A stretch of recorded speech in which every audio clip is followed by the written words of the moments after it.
the artist's latest gospel single. The track is a follow-up from his last release, You Are Worthy. Now, if you are a worshipper, his latest track is certainly worth a listen. The Gospel Award-winning artist joins us now via Skype to share more on his music and album. A very good morning to you. Thanks for joining us. Welcome to Morning Live. Good morning, Simpio, and good morning to all the viewers. Glad to be here this morning. It's great having you, man. What drew you to the music industry in the first place? Who are you inspired by? Well, I was born in a musical family and being raised by a single mom at that moment. She struggled to raise us, and we had to every Sunday or every morning and get together and pray and sing. So at that moment itself, it just inspired me to go to gospel, because that's the only thing that kept us together. And we had to listen to different genres and different artists nationally and internationally. So that itself just groomed me to be the man that I am in the music industry. Now, do explain your creative process for us, if you can. What really goes into, your product, and who is involved, and how much of their involvement are encapsulated in the final production process? Well, like I said, growing up in that music family, it kept me going at some point where I had to come up with different sounds, and at some point I had to establish a band called Flavored Melody, and where we had to get together and just to sing and do different sounds. So that itself made me to come up with different songs and different lyrical content.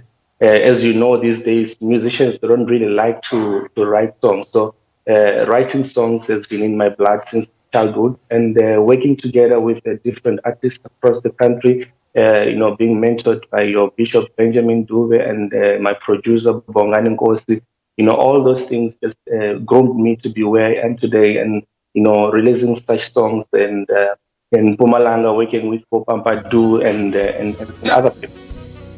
So being a writer yourself, what really inspires your writing? Is it triggered by a certain event in your life, or a biblical event that you want to reenact through your music? So as a gospel artist, is there a hidden meaning in any of your music? Definitely, there is. My life experience has taken me through a life change. I had to discover who I am in God.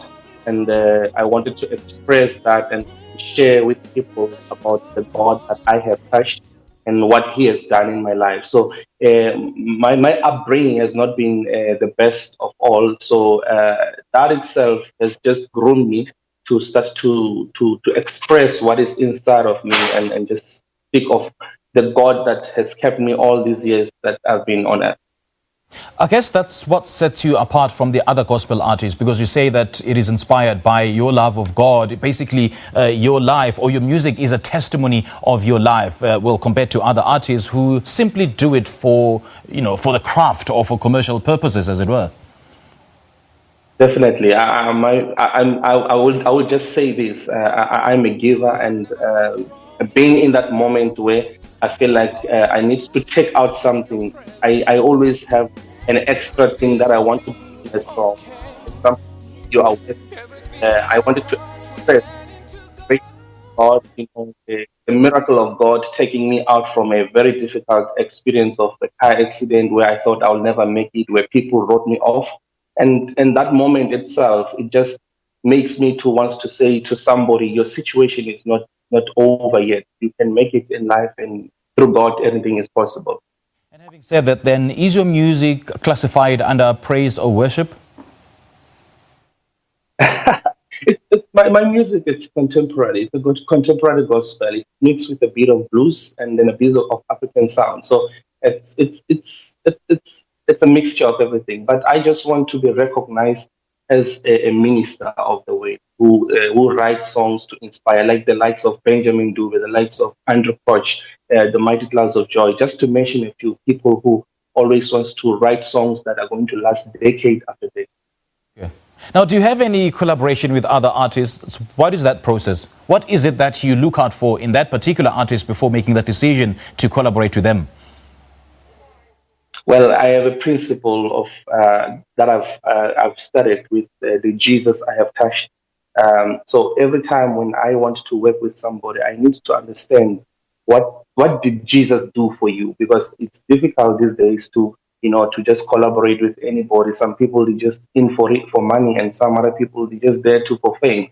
So in my view of music, it's we need to give to people, we need to inspire people.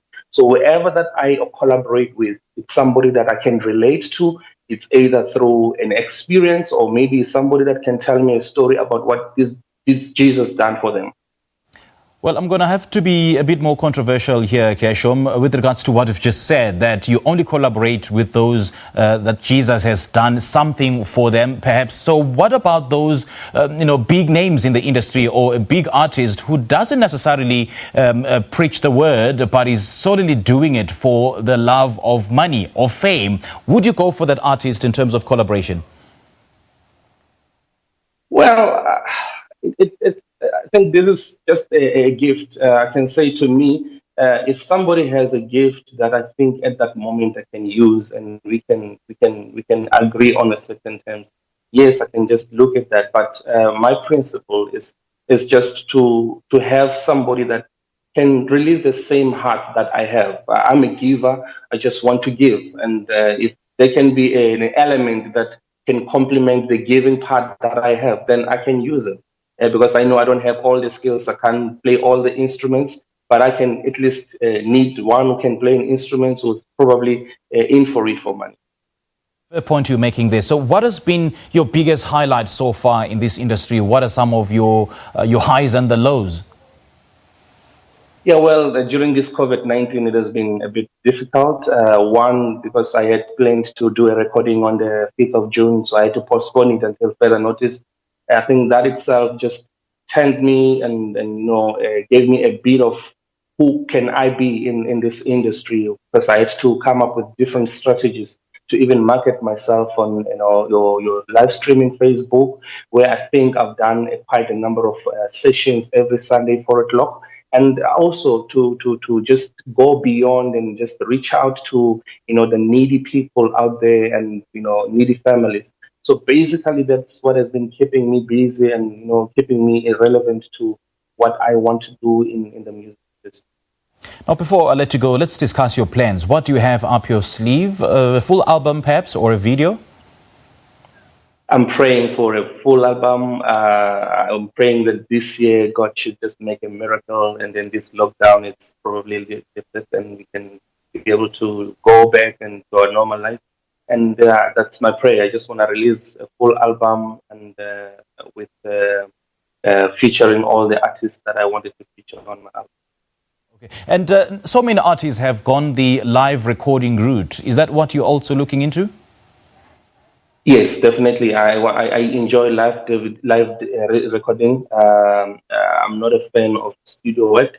I believe that I need to give people what they deserve to have. If they love me, let them love me with my mistakes. Let them embrace me with what I have.